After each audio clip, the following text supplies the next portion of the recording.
Their home assignments led women to play a significant role in supporting male workers.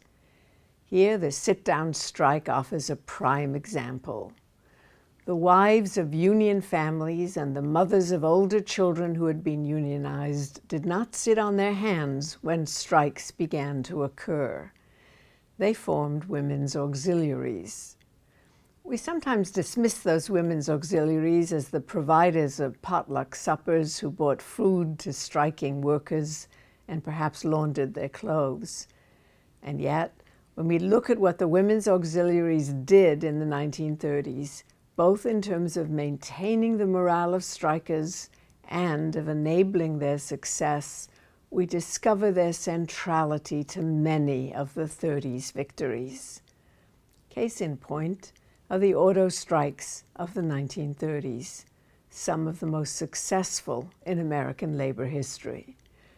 To prevent their employer from bringing in replacements to take their jobs while they picketed outside the industrial plant, the United Auto Workers developed a sit-down strategy.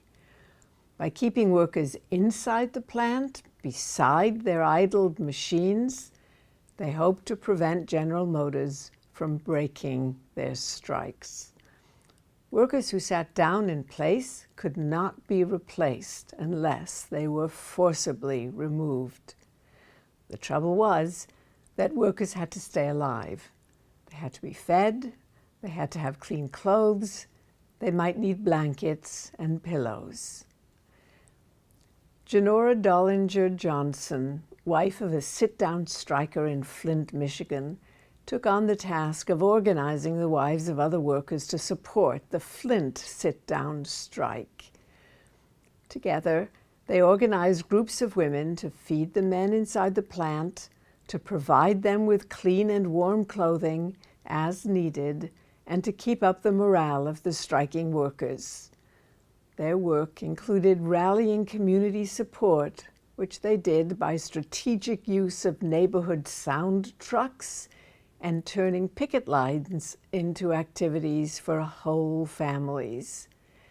The UAW's women's auxiliaries proved to be such a success that other unions, including rubber workers and steel workers, copied the tactic until the Second World War put a stop to strikes.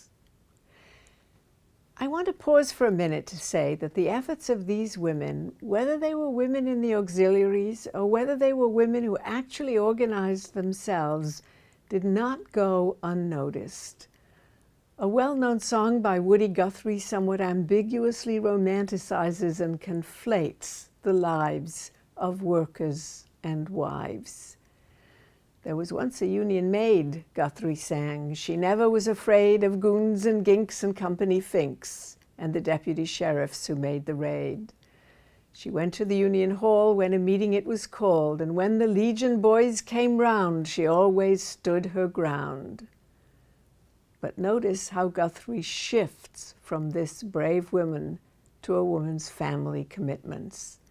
His Union maid, who was wise to the tricks of company spies and who always organized the guys and couldn't be fooled by a company stool pigeon, was nevertheless instructed to pull back.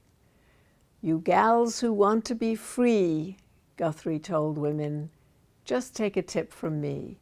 Get you a man who's a union man and join the ladies' auxiliary." Clearly, that was women's place. By the late 1930s, it was clear that women who had been fighting for protective labor legislation, unionization, and a place in the labor force had made their point. In 1938, Frances Perkins introduced the Fair Labor Standards Act to Congress. That Fair Labor Standards Act, now much amended, is still the law of the land.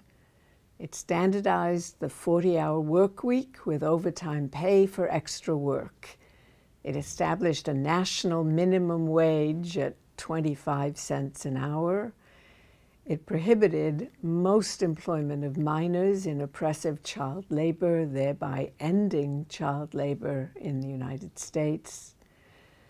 The Fair Labor Standards Act also regulated homework, preventing the abuses of manufacturers who sent work home for women to do on their own time at night after their children were asleep. Once again, the arenas in which women primarily worked, including domestic service, were excluded from the Act, and the jobs that women mostly took were guaranteed only 25 cents an hour rather than a 40-cent minimum that had initially been discussed and was then typical for unskilled male labor. For all its future resonance, in the late 1930s, the Fair Labor Standards Act, together with the Depression, actually confirmed women's places in an occupationally segregated labor force instead of expanding them.